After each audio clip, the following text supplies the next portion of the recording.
رضائے الہی میں کیا دینا ہے کیا رکھنا ہے، بات کو سمیٹ کے رکھ دیا۔ فرمایا جینا بھی اللہ کے لیے ہے، مرنا بھی اللہ کے لیے۔ قربانی کا مفہوم صرف اتنا نہ سمجھیں، اس کا فلسفہ سمجھیں۔ قربانی کا مفہوم صرف اتنا نہیں ہے کہ آپ نے ایک جانور خرید لیا تو آپ نے اس کو ذبح کر دیا۔ قربانی کا مفہوم یہ ہے کہ اللہ کی رضا کے لیے قربانی کرنی، اس ذات کی بلندی کو دیکھیں، اس کے مقام کو دیکھیں، اس کے مرتبے کو دیکھیں، پھر اس کی عطاؤں کو دیکھیں، پھر ہمارے بن مانگے اس نے ہمیں کیا کچھ دیا، اس کے نوازنے کو دیکھیں۔ میرا جو دوست مجھے زیادہ پیارا ہوتا ہے، اس کے گھر میں سادے شاپر میں سوٹ نہیں لے کے جاتا، میں اس کو منگاتا ہوں، گفٹ پیک میں بند کرتا ہوں، ساتھ ایک مٹھائی کا ڈبہ رکھتا ہوں، اس کو اچھے انداز میں لے کر کے جاتا ہوں چونکہ مجھے پیارا ہے اور اب اس کی ادب آداب کا خیال کرتا ہوں۔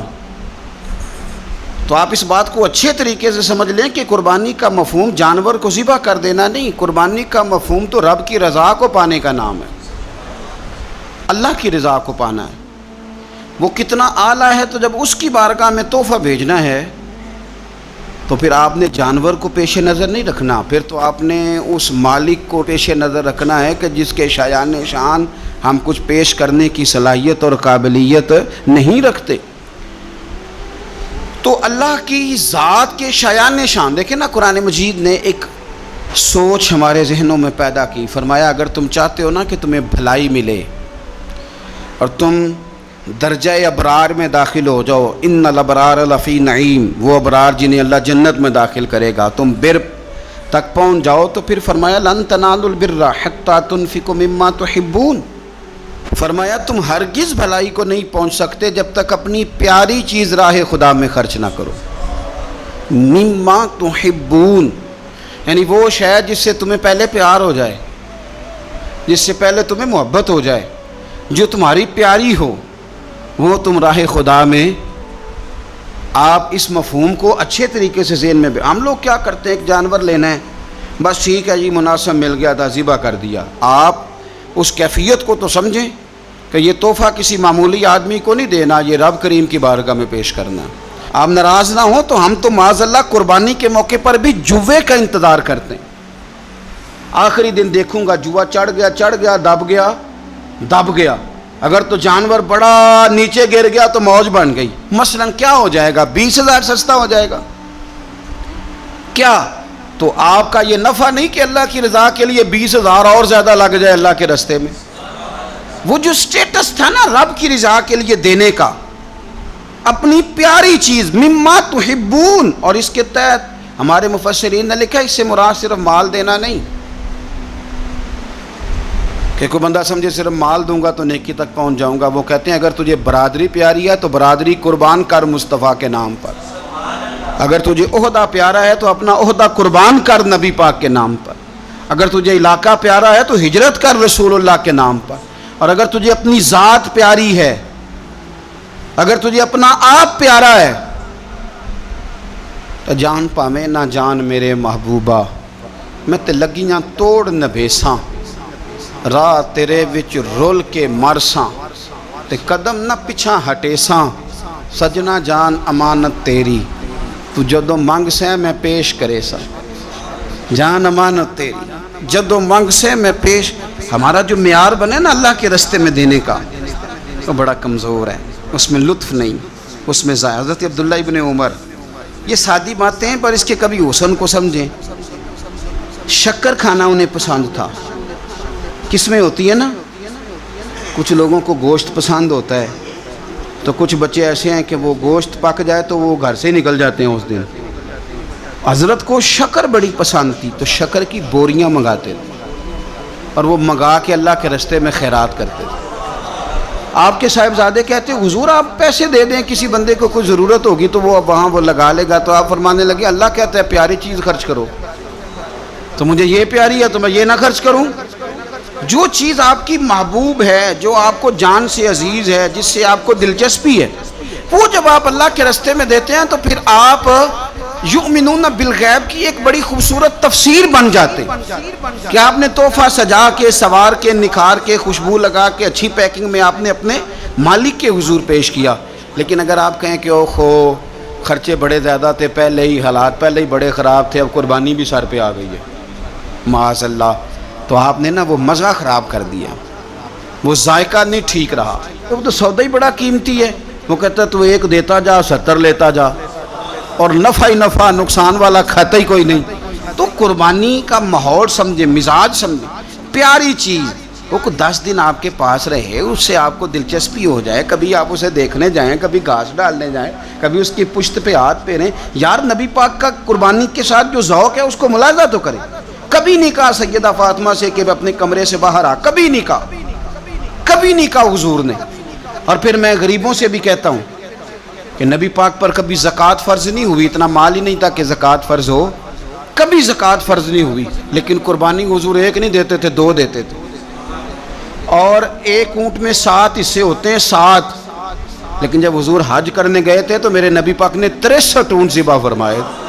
ذرا 7 سے ضرب دیکھ کے تو دیکھو کتنے بنتے ہیں. ہم سارا سال امیر ہوتے ہیں، عین قربانی کے دنوں میں غریب ہو جاتے ہیں. موٹر سائیکل چھوٹی عید کے بعد لی تھی، اس کے لیے پیسے تھے، لیکن قربانی کی جانور کی باری آئی تو ہاتھ تنگ ہو گیا. پتہ نہیں وہ کیسے تنگ ہو گیا، اللہ ہی بہتر جانتا ہے. اپنے ماحول کے اندر وہ خاص ایک خوشبو پیدا کریں جو رضا الہی کا. حضور نے کبھی نہیں سیدہ پاک سے فرمایا کہ باہر آؤ، لیکن حسنین کریمین فرماتے ہیں کہ حضور نے قربانی کا جانور خریدا، پھر سیدہ فاطمہ الزہرا رضی اللہ تعالی عنہا کے صحن میں حضور لائے. صحن میں نبی پاک سے زیادہ نازک مزاج بندہ کوئی نہیں کائنات میں آئے گا. حضور کے وجود اطہر پر مکھی نہیں بیٹھتی تھی، پسینہ آتا تھا تو خوشبو آتی تھی. لیکن حضور قربانی کا جانور دست مبارک سے ذبح فرماتے اور کہا فاطمہ ادھر آ بیٹے. سیدہ کمرے سے باہر آئیں تو فرمایا یہاں کھڑی ہو، میں تیرے سامنے تیری قربانی کا جانور ذبح کرنے لگا. آپ ذرا اس بات کو دیکھ کر مسند امام احمد بن حنبل میں حضور نے فرمایا جانور سونا بھی ہونا چاہیے اور اس کی قیمت بھی زیادہ ہونی چاہیے، با اعتبار قیمت بھی زیادہ ہو، مہنگا خرید کے لائے ہوں آپ. کیوں؟ اس لیے کہ دینا اس رب کی بارگاہ میں ہے جو بڑی شانوں والا ہے. تو ہم نا آہستہ آہستہ ان چیزوں سے پیچھے ہٹتے جا رہے ہیں جو چیزیں ہمیں اللہ کے قریب کرتی ہیں. ہو جاتا ہے کچھ چیزوں سے پیار ہونا چاہیے، لیکن جب اس چیز سے بڑھ کر رب سے پیار ہو، اس کے محبوب سے پیار ہو، تو پھر وہ چیزیں کوئی اہمیت نہیں رکھتی. حضرت حارثہ بن نعمان رضی اللہ تعالیٰ عنہ کہتے ہیں میں نے چھوٹی سی ایک گھوڑی لے کے پالی، پیار بھی بڑا ہو گیا، وہ بڑی بھی ہو گئی، خوبصورت بھی بڑی تھی، اور کبھی کبھی میرے بچے مذاق بھی کرتے، کہتے ابا سچ بتا ہم سے زیادہ پیار ہے کہ اس گھوڑی سے زیادہ پیار ہے؟ کیونکہ گھر آتے ہی آپ پوچھتے ہیں چارہ ڈالا ہے کہ نہیں، پانی پلایا ہے کہ نہیں، تو پیار اس سے زیادہ کہ ہم سے. تو حضرت حارثہ بن نعمان فرماتے تم نے جتنی باتیں کرنی ہیں کرو، اور مجھے پیار ہے تو میں کیا کر سکتا ہوں. بڑی خدمت کرتے، پیار کرتے. آیت نازل ہو گئی لن تنالوا البر حتی تنفقوا مما تحبون. غریب آدمی، ماڑا بندہ، گھوڑی کی لگام پکڑی اور مدینے والے رسول کی بارگاہ میں پہنچ گئے. یا رسول اللہ میری قبول کر لیں. آپ یقین کریں حالات خراب ہوتے ہیں تو لوگ سب سے پہلے وہ والا 100 بند کرتے ہیں جو مسجد جاتا تھا. سب سے پہلے لوگوں نے وہ رستے کاٹے، وہ کنیکشن کاٹے جو اللہ کے رستے میں جاتے تھے. کیا کرتے ہو صاحب، یہ تو اصل ہے، باقی تو ساری فروعات ہیں، باقی تو ساری شاخیں ہیں. تو آپ نے جاڑی کاٹ دی جہاں سے آ رہا تھا.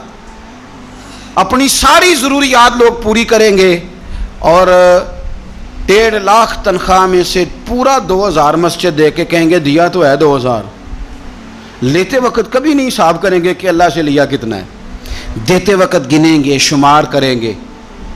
تو بھائی حضرت سیدہ اسماء بنت ابی بکر صدیق کہتی ہے میں ایک دن گن کے نا حضور کی بارگاہ میں کچھ پیسے، تو عورتوں کی طبیعت ہوتی ہے وہ گنتی بھول بھی جاتی ہیں اور کئی دفعہ احتیاطاً بھی 3-4 دفعہ گن لیتی ہیں.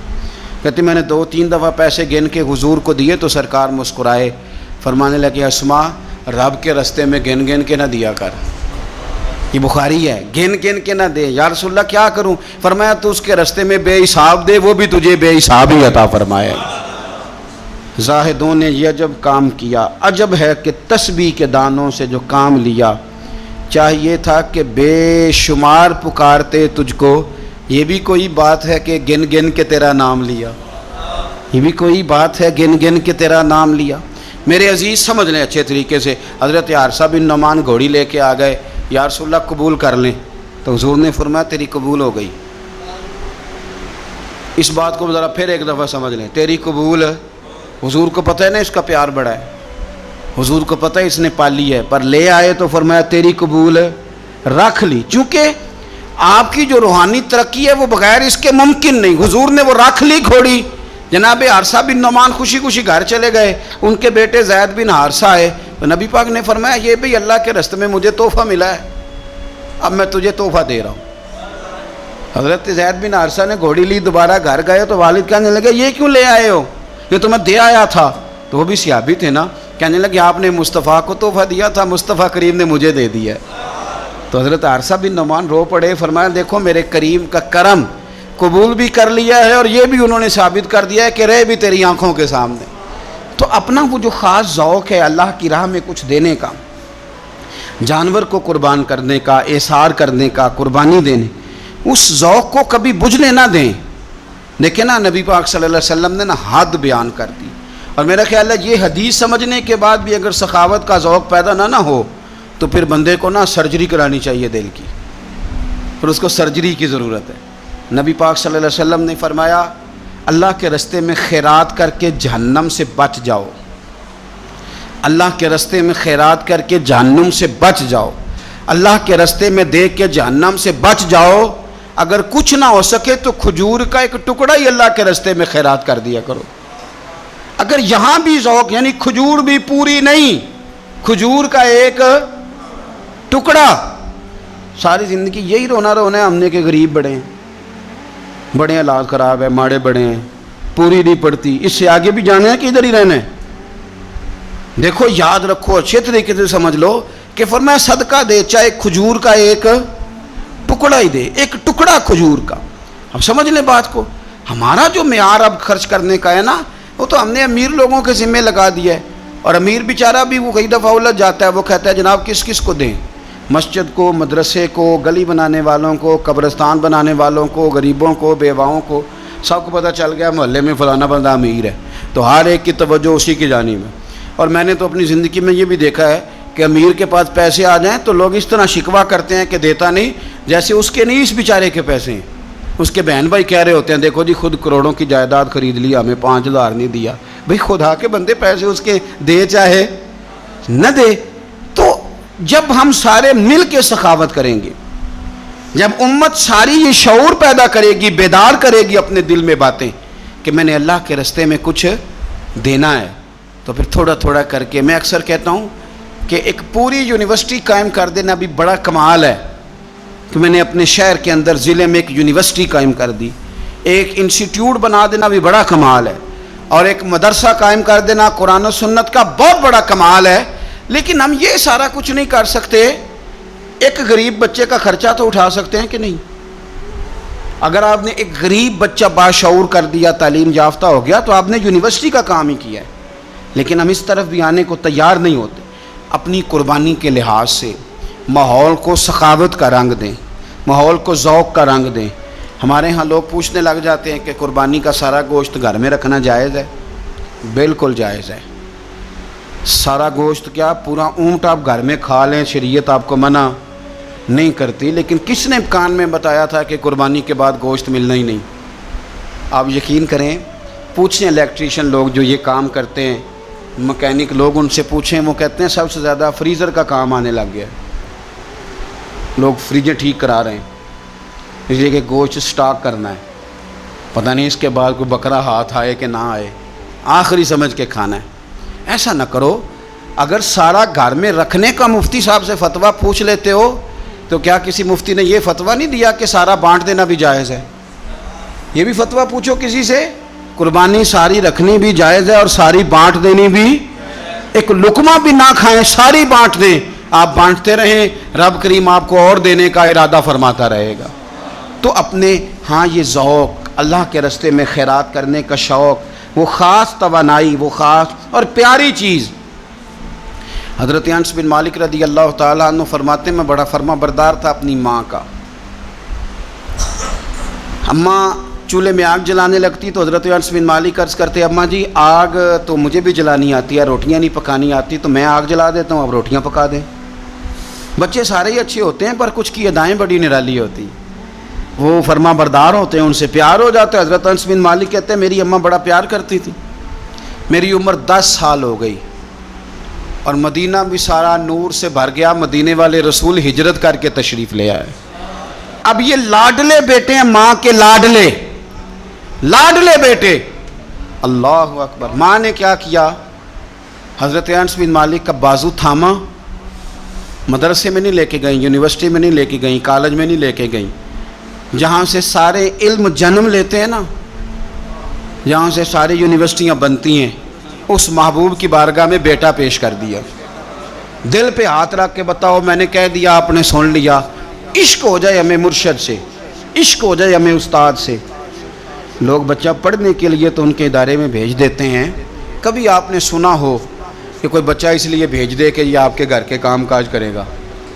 یہ بڑا مشکل کام ہے، انسان کو اولاد کمزور کر دیتی ہے، بندہ اولاد کے حق میں بزدل ہو جاتا ہے، وہ نہیں تسلیم کرتا کہ میرا بچہ اس طرح نوکری کرے، لیکن یہ شان ہے ان کے غلاموں کی۔ حضرت انس بن مالک کا بازو تھام کے ماں نے کہا، اور ماں نے کہا مستقبل کی کوئی فکر نہیں، لا کے حضور کی بارگاہ میں پیش کیا۔ عرض کرنے لگی یا رسول اللہ صلی اللہ علیہ وسلم، انس نہ آپ کے گھر کے کام کاج کیا کرے گا۔ یہ جو مزاج ہے نا خدمت کا، یہ ذوق، یہ رنگ، ہم لوگ جو ہوتے ہیں نا، ہم اور سٹیٹس میں زندگی گزارنا چاہتے ہیں، لیکن فقر کا، طریقت کا سٹیٹس اور ہوتا ہے۔ وہ کیا کسی شاعر نے 2 جملوں میں بات ختم کر دی، اسے کیا تیریاں ویکھ کے ادامہ میں مرید ہو گئی۔ وہ بعض ادائیں ایسی ہوتی ہیں کہ جن پہ خود بخود پیار آتا ہے، پیار چھلکتا ہے، پیار خود بخود جو ہے وہ اوت کر کے نکلتا ہے۔ تو عزیز یاد رکھ لیں، حضرت انس بن مالک کہتے ہیں میری اماں مجھے چھوڑ گئی، کہنے لگی سونیا مما تحبون، پتر مجھے پیارا ہے، چونکہ پیارا ہے تو اب یہ سیدہ فاطمہ کے گھر میں کام کاج کرے گا، چونکہ پیارا ہے تو سیدہ عائشہ صدیقہ کو سودا سلف لا کے دے گا، چونکہ پیارا ہے تو حسنین کریمین کی نوکری کرے گا، حضرت حفصہ اور میمونہ کے گھر کا کام کرے گا۔ انس بن مالک کہتے ہیں میں نے کوئی تعلیم نہیں پڑھی، میں نے کہیں بیٹھ کے کچھ نہیں سیکھا، لیکن آپ کتابیں کھول کے دیکھ لیں، ایک بہت بڑی تعداد ہے حدیثوں کی جو حضرت انس بن مالک نے روایت کی ہے۔ وہ کہتے ہیں میں تو کھیلتے کھالتے ہی مصطفیٰ کی باتیں سنتا رہا اور رب نے مجھے عالم بنا دیا، عالم۔ اور فرماتے ہیں ایک دن حضور نے صرف کہا تھا، لمبی چوڑی دعائیں نہیں، اور میں نے کہا بھی نہیں، میں نے نہیں کہا، ایک دن مدینے والے محبوب نے کہا تھا جا اللہ تیرے مال میں بھی برکت دے، تیری اولاد میں بھی برکت دے، ختم ہو گئی بات۔ لمبی دعاؤں کی کیا حاجت تھی؟ ایک جملہ حضور نے فرمایا، اور کیوں فرمایا؟ کہ میری ماں مجھے چھوڑ گئی تھی۔ فرماتے ہیں کہ وہ حضور نے دعا دے دی، میں وہی بیج ڈالتا تھا جو سارا مدینہ ڈالتا تھا، وہی پانی لگاتا تھا جو سارا شہر لگاتا تھا، اسی طرح ہل چلاتا تھا جس طرح سارا شہر چلاتا تھا، پر باقیوں کے باغ میں سال میں 1 دفعہ پھل آتا تھا، میرے میں 2 دفعہ پھل آتا تھا۔ آپ فرماتے تھے میں اس وقت موجود ہوں تو میرے بیٹے بیٹیاں پوتے پوتیاں میری اولاد کی تعداد 100 سے زیادہ ہے، اتنی میرے چمن میں بہار آئی ہے۔ دوستو ایک صحابی تھے حضرت مصعب ابن عمیر،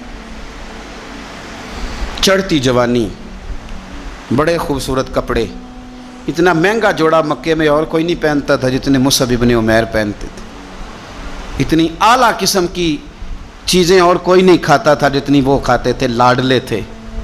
کلمہ پڑھنے آئے دار ارقم میں، تو نبی پاک نے فرمایا تو ناز و نام میں پلا ہے، اس رستے کا مسافر کیسے بنے گا؟ یہاں تو ٹھوکریں ہیں، یہاں تو مار کھانی پڑتی ہے، تو کیسے بنے گا؟ عرض کی یا رسول اللہ آپ کلمہ تو پڑھائیں۔ پھر اس بندے نے پھٹے پرانے کپڑے بھی پہنے۔ پھر مولا علی شیر خدا کہتے ہیں میں نے اس نوجوان کو دیکھا کہ ایک پیر میں جوتا ہوتا تھا دوسرے میں نہیں ہوتا، او جیم جان دا کچھ وسا نہیں ہو، یہ جان یار نو دے تے شاد ہو جا، اس سے دل دے ہیں فساد سارے، دل دلبر نو دے تے آزاد ہو جا، جو رکھے عباد تے رو وس دا تے جدوں کرے برباد برباد ہو جا۔ آپ فرماتے ہیں پھر وہ دن رات کوئی فرق نہیں، غلامی کی، ماں نے قید کر دیا، باپ نے قید کیا، مار کھائی، پہلے حبشہ گئے ہجرت کر کے، وہ بچہ جو کسی کو خاطر میں نہیں لاتا تھا، یہ وہ مصعب ابن عمیر ہیں، اپنی جان پسند تھی تو حضور کے حوالے کر دی۔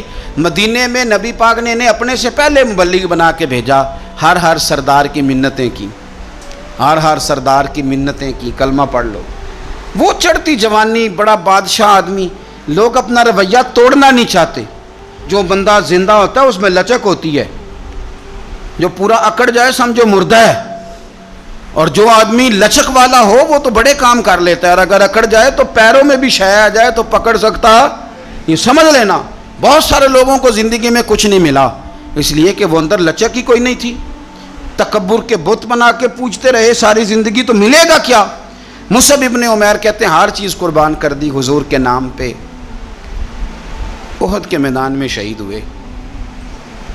اس نے ہر مہینے نیا جوڑا پہنا، اعلیٰ کھانے کھائے۔ اس بندے کو جب کفن دیا جا رہا تھا تو کپڑا پورا نہیں تھا، سر ڈھانپتے تھے تو پیر ننگے، پیر ڈھانپتے تھے تو سر ننگا، تینوں لب دیں آپ گواچے، پورے وجود کے لیے کپڑا موجود نہیں تھا۔ حضور نے فرمایا سر ڈھانپ دو اور پیروں پہ گھاس ڈال دو۔ بات بیت گئی، وہ جب انہوں نے کلمہ پڑھا تھا اس کو 20 سال ہو گئے، وہ مکے میں دار ارقم میں کلمہ پڑھا تو یہاں ان کی لاش مبارک پر کھڑے ہو کے میرے نبی پاک نے ساری تاریخ دہرائی، فرمایا یہ وہ نوجوان تھا جو ناز و نام میں پلا تھا، نے بڑے اعلیٰ کھانے کھائے، اعلیٰ کپڑے پہنے، لیکن آج اس کا حال یہ ہے کہ اس کے بدن پر کپڑا موجود نہیں۔ فرمایا اس طرح کرو، ذرا ساری تاریخ حضور نے بیان کی، لوگوں کو بتلایا، جو نئے آنے والے تھے ان کو بتایا۔ فرمایا اب ذرا ان کو پیروں پہ گھاس ڈال کے قبر میں ڈالو، اور فرمایا ذرا ان کو بھیجو تو صحیح، انشاءاللہ میرا رب جب ان سے ملے گا تو بڑا راضی ہو کے ملے گا، اللہ راضی ہو کے ان سے ملے گا۔ تو اپنی جو پیاری چیز ہے نا یہ چھوڑ دیں، زندگی میں سارا کچھ سنبھال کے رکھنا۔ جو آپ چیزیں سنبھال کے رکھتے ہیں ان کو تو زنگ لگ جاتا ہے، جو چیزیں سنبھال کے رکھتے ہو تو باسی ہو جاتی ہیں۔ اللہ کے راستے میں دو کنویں سے پانی نکل جائے تو نیچے سے تازہ آ جاتا ہے، اور اگر کوئی پانی نکلے نہ تو جو کھڑا ہوتا ہے اس میں زنگ آ جاتا ہے، وہ باسی ہو جاتا ہے۔ اس لیے خوبصورت جانور لیں جن کو اللہ نے توفیق دی، اور اچھے طریقے سے اس کی خدمت کریں جو چند دن رہ گئے، پھر خوبصورت انداز میں۔ ہمارے کسانیوں کو بڑی جلدی ہوتی ہے، جانور میں ابھی جان موجود ہوتی ہے تو وہ کھلڑی اتارنی بھی شروع کر دیتے ہیں، اس کو سلیقے سے ذبح کرے۔ اور یہ ختم والی چیز بڑی برکت والی ہوتی ہے تو یہ تو اللہ کے نام پہ ہے، تو اس کی ایک ایک بوٹی کی حفاظت کریں اور اچھے طریقے سے اس کو پہنچائیں۔ کوئی بے قدری کا مظاہرہ، کچھ مالدار جو بڑی قربانیاں دیتے ہیں وہ قدر نہیں کرتے، ایک ایک کاش کی ایک ایک ٹکڑے کی قدر کرے، اس لیے کہ یہ رب کے نام کا جانور ہے، اور کوشش کریں۔ اصل میں نا امیروں کے یار بھی امیر ہوتے ہیں، صحیح کہہ رہا ہوں، تو پوچھتے ہیں تو نے قربانی کیا جی، تو نے کیا تو کہتے ہیں جی اس دفعہ سب نے کی ہے۔ تو تھوڑا سا نا اپنے یاروں سے نکل کے، اپنے قریبیوں سے نکل کے دیکھیں، بہت سارے ہیں جنہوں نے نہیں کی، تو وہاں گوشت تقسیم کرنا ہے جنہوں نے قربانی نہیں کی، ان کے ساتھ اپنا دل لگائیں، اس طرف توجہ کریں۔ اللہ تعالیٰ توفیق رفیق عطا فرمائے۔